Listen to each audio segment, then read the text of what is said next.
Hi hello నమస్తే welcome to our channel. నేను మీ సిరి. ఈరోజు మనం చెప్పుకోబోయే కథ మిసెస్ అగస్త్య పార్ట్ 193. కథలోకి వెళ్లే ముందు వీడియోని లైక్ చేసి అలాగే హైప్ చేయడం మర్చిపోకండి ఫ్రెండ్స్. ఆయన రావడం నీకు ఇష్టం లేదా? అతని మనసులో ఏముందో తెలుసుకోవడం అడిగింది శ్రీధ. పిచ్చి వేషాలు వేశావంటే అంటూ ఆమె మెడ మీద చిన్నగా కొరికాడు. ఒక్కసారిగా ఆమె అరవబోతుంటే ఆమె నోటికి చెయ్యడ్డు పెట్టాడు. కోపమంతా కళ్ళల్లో కురిపిస్తూ అతని వైపు తల తిప్పి చూసి రాక్షసుడా అంటూ అతని చేతిని నెట్టేసింది. నోరు మూసుకుని పడుకో. అతను ఆమెను వదిలి మళ్ళీ కళ్ళు మూసుకున్నాడు. అతని పొడవాటి ముక్కు మీద వేలుతో తాకుతూ ఓయ్ అంటూ మృదువుగా పిలిచింది శ్రీధ. ఏంటి అని అడిగాడు అగస్త్య. నీ కూతురు అడిగిన విషయం ఏం చేశావు అని గారంగా అడుగుతూ అతని గుండెల మీద చేత్తో రాసింది శ్రీధ. దేనికైనా టైం ఉంటుంది, ముందు ఆ విషయం తెలుసుకో ఇడియట్. ఆమె చేతి వెలిని కసుక్కున కొరికాడు అగస్త్య. నువ్వు రాక్షసుడు కాదు, అంతకంటే ఎక్కువే అంటూ వేలు ఊదుకుంటూ అతని వైపు చాలా అంటే చాలా కోపంగా చూసింది శ్రీధ. అతను కనీసం కళ్ళు కూడా తెరవలేదు. నేను అలిగాను అంటూ అతనికి వినిపించేలా చెప్పి అటువైపుకు తిరిగి కళ్ళు మూసుకుంది. మరో 5 నిమిషాలు అయినా సరే అతని నుంచి ఎటువంటి రియాక్షన్ రాకపోవడంతో కోపంగా అతని వైపుకు తిరిగింది. నేను అలిగాను, నీకు వినిపించట్లేదా? తెలుస్తుందా నీకు అసలు అని ఉక్రోషంగా అరిచింది శ్రీధ. ఇప్పటికే 2 పిల్లలు అయిపోయారు నాకు, మూడో వాణ్ణి చేసుకోవడం అవసరమా అన్నాడు. అతను కళ్ళు మూసుకునే చెప్పాడు. ఇద్దరెవరు నీకు? శ్రీధ అయోమయంగానే అడిగింది అతన్ని. కళ్ళు తెరిచి ఆమె చెంప మీద చిన్నగా తట్టి నువ్వే అంటూ ఆమె బుగ్గలాగి దగ్గరికి లాక్కున్నాడు అగస్త్య. యూ అంటూ పళ్ళు పడపట్లాడించింది శ్రీధ. మీ ఇద్దరిని చూసుకోవడానికే నా టైం సరిపోతుంది, ఇంకొకరంటే కష్టం కదా, ఇక నోరు మూసుకుని పడుకో అంటూ ఆమెను తన కౌగిలిలో దాచేశాడు అగస్త్య. నేను మాట్లాడడం అయిపోలేదు, నువ్వు అప్పుడే పడుకోవద్దు అని చెప్తూనే అతని కళ్ళు తెరవమన్నట్టు చెంపల మీద తట్టింది. కనిపించవు గాని పెద్ద రాక్షసివి నువ్వు, నిద్ర వస్తుంది, నోరు మూసుకుని పడుకో. నాకు రావట్లేదే ఆమె నవ్వాపుకుంటూ చెప్పింది. ఆమె మాటలకు కళ్ళు చిన్నవి చేసి చూశాడు అగస్త్య. అవునా సరే నేను తెప్పిస్తాగా అంటూ నెమ్మదిగా ఆమె నడుము మీదికి చేతిని పోనిచ్చాడు అగస్త్య. వద్దు, నాకు నిద్ర వస్తుంది అంటూ టక్కున కళ్ళు మూసుకుంది శ్రీధ. అతను చిన్నగా నవ్వుతూ ఆమె వైపు చూశాడు. పెదవి విరిచి ముద్దుగా కనిపించింది. ఆమె తలని తన హృదయంలోకి దాచేసుకుని అతను నిద్రలోకి చేరుకున్నాడు. వాళ్ళ పూణే టూర్ అయిన తర్వాత 15 రోజులకు గాని అరవింద్ ఆ బ్రాంచ్కి రాలేదు. అంతకుముందు వారానికి ఒకసారైనా వచ్చి అతను ఇన్ని రోజులు రాకపోవడంతో రచనకి ఏమీ అర్థం కాలేదు. అతను ఆ రోజు రావడంతో ఆమె తెగ సంతోషపడిపోయింది. అతను ఇచ్చిన గిఫ్ట్ రోజు ఆఫీస్కి తీసుకొస్తుంది అతనికి ఇచ్చేయాలని. కానీ ఈరోజు మాత్రమే ఆమె కంటపడ్డాడు అతను. లంచ్ టైంలో నెమ్మదిగా ఎవరూ చూడకుండా అరవింద్ ఉన్న ఫ్లోర్కి వెళ్ళింది రచన. అతని క్యాబిన్ దగ్గరికి వెళ్ళగానే ఆమె గుండె దడదడలాడింది. అయినా ధైర్యం చేసి నెమ్మదిగా తలుపు తెరిచింది. అంతలోనే తన పర్మిషన్ అడగలేదని గుర్తుకొచ్చి టక్కున తలుపు మూసింది రచన. అదే సమయంలో డోర్ లాక్ ఓపెన్ చేసినా చప్పుడొచ్చింది. ఆమె గబుక్కున 2 అడుగులు వెనక్కి వేసింది. తలుపు తెరుచుకుని బయటికి వచ్చాడు రాజ్. అక్కడ రచనని చూడగానే ఒక క్షణం ఆశ్చర్యపోయినా అంతలోనే అతను చిన్నగా నవ్వాడు. సార్ ఉన్నారా అని అడిగింది రచన అతన్ని. ఉన్నారు, వెళ్ళండి అని చెప్పి అక్కడి నుంచి రాజ్ వెళ్ళిపోయాడు. మరోసారి ఊపిరి పీల్చుకుని తలుపు తెరుచుకుని లోపలికెళ్ళింది రచన. అరవింద్ సీరియస్గా ల్యాప్టాప్లోకి చూస్తున్నాడు. తలుపు చప్పుడికి అతను తల ఎత్తి చూడలేదు. రాజ్ మళ్ళీ వచ్చాడేమోనని. ఏంటి రాజ్ అని మామూలుగా అడిగాడు అరవింద్. రాజ్ సార్ కాదు, నేను సార్, రచనని ఆమె నెమ్మదిగా చెప్తున్నా ఆమె మాటలకి టక్కున తల ఎత్తి చూశాడు అరవింద్. ఆమెను చూడగానే అతని కళ్ళల్లో ఒక మెరుపు, కానీ అది బయటపడనీయకుండా చాలా కష్టంగా మామూలుగా ఉండడానికి ప్రయత్నం చేశాడు. ఆమె ఒక అడుగు ముందుకు వేస్తుంటే కూర్చో అన్నట్టు కుర్చీ చూపించాడు. ఇట్స్ ఓకే సార్ అంటూ తన చేతిలో ఉన్న బాక్స్ తీసుకొచ్చి నెమ్మదిగా టేబుల్ మీద పెట్టింది రచన. దాని వంక ఆమె వంక కళ్ళు చిన్నగా చేసి చూశాడు అరవింద్. ఏంటిది అతను చాలా సీరియస్గా అడిగాడు. ఇది మీరు ఎందుకు ఇచ్చారో నాకు తెలియదు సార్, తప్పుగా అనుకోకండి సార్, నేను తీసుకోలేను అంటూ ఆమె నెమ్మదిగా చేతులు నలుపుకుంటూ చెప్పింది. ఎందుకు వద్దు? అతని గొంతు గంభీరంగా ఉంది. నేను తీసుకోలేను. ఎవరేమిచ్చినా తీసుకోవడం నాకు అలవాటు లేదండి. ఆమె అతని వైపు చూస్తూ చెప్పింది. అందరూ నేను ఒకటేనా? అరవింద్ ల్యాప్టాప్ చేత్తో పక్కకు నెట్టి పైకి లేచి నిలబడ్డాడు. అలా కాదు సార్, ప్లీజ్ నాకొద్దు. మీరు మరోలా తీసుకోకండి సార్ అన్నది. నేను మరోలాగే తీసుకుంటాను రచన అంటున్న అతని మాటలకు ఆమె బిక్కమొహం వేసింది. అసలు మీరు ఇది ఎందుకు ఇచ్చారు సార్? చెప్పండి, నేను కొనుక్కోలేననేనా? ఆమె ఉక్రోషంగా అడిగింది. ఆ మాటకి అతను ముఖం చిట్లించి, పిచ్చా నీకు? అది గిఫ్ట్ అన్నాను అని విసుగ్గా అన్నాడు అరవింద్. వద్దు సార్, ప్లీజ్ వద్దు. ఇలాంటి విలువైన వస్తువులు బహుమతిగా ఇచ్చే అలవాటు మీకున్నా, తీసుకునే అలవాటు సంస్కారం నాకు లేదు. దయచేసి ఇది తిరిగి తీసుకోండి సార్ అంటూ ఆమె గబుక్కున వెళ్ళిపోవడానికి అన్నట్టు వెనక్కి తిరగగానే ఆమె చెయ్యి అతని చేతిలో చిక్కుకుపోయింది. రచన అడుగులు అక్కడే ఆగిపోయాయి. ఒక్కసారిగా అదిరిపడింది ఆమె. అప్రయత్నంగా ఆమె ఊపిరి వేగం పెరిగిపోయింది. నెమ్మదిగా తలని వెనక్కి తిప్పి చూసింది రచన. సర్ అంటూ అతను పట్టుకున్న అతని చేతిని విడిపించుకోవడానికి చూడగా ఆమె ముంజేతిని పట్టుకుని దగ్గరికి లాగాడు. ఆమె కళ్ళల్లో బెరుకు స్పష్టంగా కనబడుతోంది. ఆమె కళ్ళల్లోకి చూస్తూ, ఇంకా నీకు అర్థం కావడం లేదా రచన? లేక నడుస్తున్నావా అని అరవింద్ అడుగుతుంటే, ఏం ఏం మాట్లాడుతున్నారు సార్ మీరు అంటూ చేతిని విడిపించుకోవడానికి మరో చేత్తో అతని చేతిని పట్టుకుంది రచన. అతను వదల్లేదు. నువ్వు అర్థం చేసుకుంటావని నేను అనుకున్నాను. అది నీ వల్ల కాదని నాకు అర్థమవుతుంది. నేను చెప్పడం సరిగ్గా ఉందో లేదో నాకు తెలీదు. చెప్పే సమయం ఇదో కాదో కూడా నాకు తెలీదు కానీ ఇప్పుడే ఈ క్షణమే నీతో ఒక ముఖ్యమైన విషయం చెప్పాలి అని అరవింద్ మృదుగంభీరంగా మాట్లాడుతుంటే అతను ఏం చెప్పబోతున్నాడో అని ఆమె గుండె ఉగ్గపట్టుకుని అతని వైపు చూస్తూ, వదలండి సార్ అంటూ చేతిని వెనక్కి లాక్కోవడానికి చూస్తుంటే, టెన్షన్ పడకు అని. రచన, నువ్వంటే నాకు ఇష్టం. మామూలుగా ఏదో ఇష్టం అంటే అది కాదు. నిన్ను పెళ్లి చేసుకునే అంత ఇష్టం. నా భార్యను చేసుకునే అంత ఇష్టం. నీతో లైఫ్ లాంగ్ కలిసి ఉండాలి అనే అంత ఇష్టం అని అరవింద్ ఆమె కళ్ళల్లోకి చూస్తూ మెత్తగా చెప్తుంటే ఆమె కన్నులు ఆశ్చర్యంతో వెడల్పయ్యాయి ఒక్కసారిగా. నీకు దూరంగా ఒక 15 రోజులు ఉండడమే చాలా కష్టంగా అనిపించింది.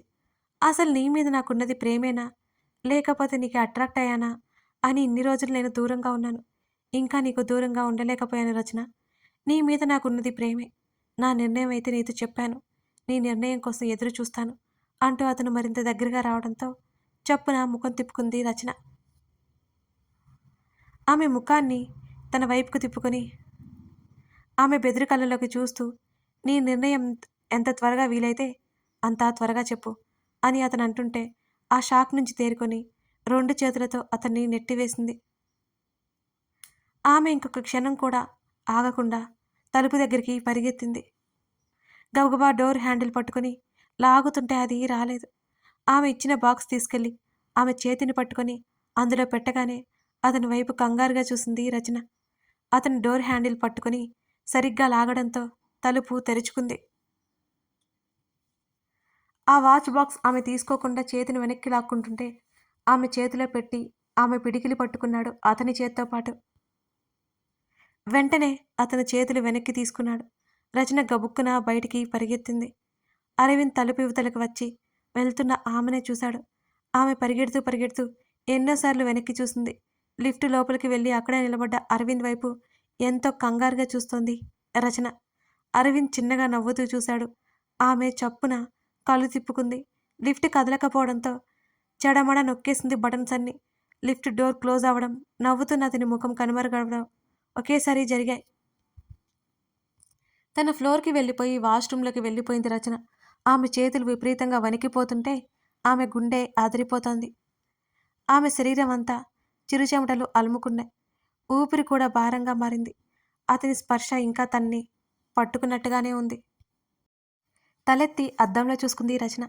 మెల్లిగా ఆమె రూపము కనుమరుగయ్యి ఇందాక నవ్వుతూ ఉన్న అరవింద్ ముఖం కనిపించగానే ఆమె కెవ్వుమని అరిచింది. అంతలోనే మళ్ళీ తన రూపమే కనిపించింది. అక్కడ ఎవరూ లేరు కాబట్టి సరిపోయింది. చుట్టూ కంగారుగా చూసింది. ఎవరీ లేరు. హమ్మయ్య అనుకుంది. ఇది అంతా తన భ్రమ. తనకు తానే చెప్పుకొని చేతిలో ఉన్న బాక్స్ వైపు చూసుకుంది. అరవింద్ సడన్గా ఇలా చెప్తాడని ఆమె అనుకోలేదు. కాళ్ళు చేతులు ఆడట్లేదు అసలు. తన మీద అతనికి ఇలాంటి ఇంటెన్షన్ ఉందా? ఇలా ఉందని తెలిస్తే అసలు తను వెళ్ళేది కాదు. అక్కడికి ఎవరో వస్తూ ఉండటంతో ఆమె సర్దుకొని ముఖం మీద నీళ్లు కొట్టుకుని బయటికి వచ్చింది. రచన, అరవింద్ సార్ వచ్చారు అని నవ్వుతూ అక్కడికొచ్చాడు నవీన్. ఆ సరే, తడబాటుగా చెప్పి కర్చీఫ్తో ముఖం తుడుచుకుంది. రచన ముఖంలో ఏమాత్రం ఉత్సాహం కనిపించకపోవడంతో వెళ్ళి సార్తో మాట్లాడావా అని నవీన్ అయోమయంగానే అడిగాడు. లేదు, ఎలా ఉన్నారో అడిగాను అంతే. ఆఫీస్కి వచ్చారు అంటే బాగానే ఉండి ఉంటారు. మనం మాట్లాడడం అనవసరం అంటూ ఆమె వర్క్ చేసుకోవడంలో భుజాలు కదిలించి అక్కడి నుంచి వెళ్ళిపోయాడు నవీన్. నవీన్ ఎటువంటి ప్రశ్నలు అడక్కపోవడంతో ఆమె ఊపిరి పీల్చుకుంది. వర్క్ చేయాలనిపించలేదు కానీ లేట్గా చేస్తే లేటుగా వెళ్ళాలి అని గబగబా చేయసాగింది రచన. అరవింద్ బయటకు వచ్చేసరికి తను వెళ్ళిపోవాలి. ఆమె వర్క్ ముగించుకొని అందరితో పాటే బయటికెళ్ళిపోయింది. వెళ్తున్న ఆమెని కిటికీ నుంచి చూస్తున్నాడు అరవింద్. ఎవరో వెనక తరుముతున్నట్టు ఉంది ఆమె నడక. గబగబా ఆటో మాట్లాడుకుని ఆమె వెళ్ళిపోయింది. ఏమైంది అలా ఉన్నావు? అప్పటికే ఇంటికి వచ్చిన తల్లి అడుగుతుంటే ఏం లేదు, కాస్త టైట్గా ఉందమ్మా అంతే అని చెప్పి రూమ్లోకి వెళ్ళిపోయింది. ఆ రోజంతా ఆమెకి అవే ఆలోచనలు. తన తల్లి అడుగుతున్నా చెప్పలేదు. ఒకవేళ తన తల్లితో చెప్తే అరవింద్ తప్పుగా అనుకుంటుందేమో. ఆయన అనుకుంటే తనకెందుకో, అసలు డైరెక్ట్గా చెప్పొచ్చా? కాసేపు అతని గురించి ఆలోచిస్తూనే ఉండిపోయింది రచన.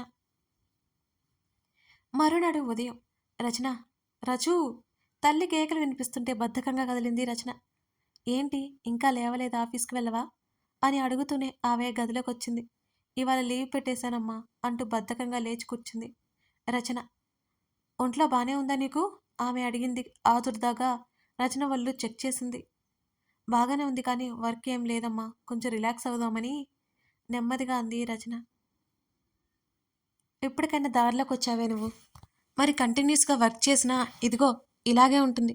రెస్ట్ తీసుకో మరి. ఇవాళ కర్రీస్ వండి వెళ్తాను, కొంచెం రైస్ పెట్టుకో మధ్యాహ్నం అని ఆవిడ చెప్తుంటే రచన తల ఊపింది.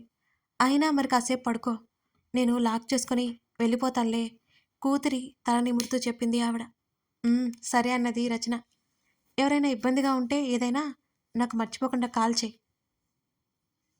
ఇబ్బంది ఏం లేదమ్మా, చాలా ఆరోగ్యంగా ఉన్నాను, కాకపోతే నిద్ర వస్తుంది అంటే అంటున్న కూతురి మాటలకి నవ్వి జాగ్రత్తలు చెప్పి ఆవిడ వెళ్ళిపోయింది. పడుకుంది కానీ నిద్ర పట్టలేదు రచనకి. ఆమె ఆలోచనల నడుమ గంటలు గంటలు సమయం వృధా అయిపోయింది. అక్కడేమో ఆమె ఆఫీస్కి రాలేదని అరవింద్కి తెలిసింది. ఆమె ఎందుకు రాలేదో అతనికి అర్థమైంది. ఆమెను చూడాలని ఆతృతగా వచ్చిన అతనిలో నిరుత్సాహం మిగిలింది.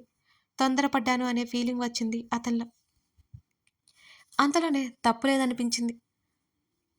వాట్, అప్పుడే స్కూల్ ఏంటి? అగస్త్య గట్టిగా అరిచాడు. 4 ఏళ్ళు వస్తాయి, స్కూల్లో జాయిన్ చేయవా అని శ్రీధ అంటుంటే ఇప్పుడే వద్దు, నెక్స్ట్ ఇయర్ చూద్దాం అని అన్నాడు. ఏంటి నువ్వు మరీను, ఇప్పుడు పంపిస్తే ఏమవుతుంది చెప్పు అని శ్రీధ అంటుంటే ఇంకా చిన్నపిల్లే కదా, అప్పుడే స్కూల్కి ఏంటి ఆ ప్రెజర్ తను తట్టుకోలేదు అని విసుగ్గా అన్నాడు. జస్ట్ ప్లే స్కూల్లో వేయవయ్యా బాబు అని తల కొట్టుకుంది శ్రీధ. లేదు, ఈ ఇయర్ వెళ్ళదు ఖచ్చితంగా చెప్పేశాడు అగస్త్య. అది కాదు, దానికి ఇంట్లో బోర్ కొడుతుంది, పెద్దదైపోయింది కదా. ఏం అవలేదు, బోర్ కొడుతుంటే నాతో పాటు తీసుకెళ్తాను అవసరమైతే అని చెప్పేసి బయటికి వెళ్ళిపోతున్నా అతని నోరు తెరుచుకుని చూసింది శ్రీధ. ఆమె బాల్కనీ దగ్గరికి వెళ్ళి ఆలోచిస్తుండగానే తండ్రి కూతురిద్దరూ ఆడుకుంటున్నారు. ఆమె ముఖంలో అయోమయం పోయి నవ్వొచ్చేసింది. అతని గురించి తెలిసి కూడా ఎక్కువ ఆలోచించడం వేస్ట్, ఇక తన పిల్ల రాక్షసి నుంచి నరుక్కొని రావాలి అని శ్రీధ అనుకుంది. కానీ ఆ రాక్షసి తన మాట ఎక్కడ వింటుంది? అగస్త్య రెడీ అయ్యి ఆఫీస్కి వెళ్ళిపోయాడు. బంగారం అంటున్న శ్రీధ మాటలకి ఏంటి అన్నట్టుగా ఆడుకుంటున్న అవంతి చూసింది. బోర్ కొడుతుందా ఇంట్లో అని అడిగింది శ్రీధ. నో, ఆక్కుంటా రాధా ఆంటీ జేమ్స్ అంకు మీ అని చెప్తూ తను మాటల్లో తనుంది. శ్రీధ తల కొట్టుకుంది. అరే, ఏ పిల్లైనా తల్లి చెప్తే వింటుంది, ఇది చెప్తే నేను వినాల్సి వస్తుంది అని తలబాదుకుంది శ్రీధ. మమ్మ అంటూ తల్లి ఒళ్ళోకి ఎక్కింది. తాత అమ్మా పోతా అంది బ్రతిమాలుతున్నట్టు. రోజు పోతున్నావుగా, ఇవాళ ఇంట్లోనే ఉండు, నేను ఎక్కడికి వెళ్ళట్లేదు అని శ్రీద అనగానే అవంతి అలిగింది. శ్రీద దగ్గర నుంచి బయటికి పరిగెత్తింది. జేమ్స్ బయట ఉండటంతో కూతురు గురించి చెప్పి పనిలో పడింది శ్రీద. పరిగెత్తుకుంటూ వస్తున్న అవంతిని ఎత్తుకొని హాయ్ డియర్ అన్నాడు నవ్వుతూ. అంకు ఫోన్ తాత అనగానే ఫస్ట్ అతనికి అర్థం కాలేదు. ఆ మాటలు మళ్ళీ మళ్ళీ గుర్తు చేసుకుని ఆనంద్ గారికి ఫోన్ కాల్ చేయాలా అని అవునా అన్నట్టు కాదా అన్నట్టు అడ్డంగా తల ఊపుతూ అడిగాడు. అవంతి కళ్ళు మెరిశాయి. అవునన్నట్టు నిలువుగా తలాడించింది అవంతి. కథ కొనసాగుతోంది. ఇదన్నమాట సంగతి. అరవింద్ అయితే మొత్తానికి రచనకి ప్రపోజ్ చేసేదాడు కదా. ఇప్పుడు ఈ బుడ్డ అవంతి ఏం ప్లాన్ వేస్తుందో నెక్స్ట్ ఎపిసోడ్లో చూసేద్దాం రండి. కథ నచ్చితే లైక్ చేసి కామెంట్ చేయడం మర్చిపోకండి. Thank you for watching this video. మరో ఎపిసోడ్తో మనం మళ్ళీ కలుద్దాం.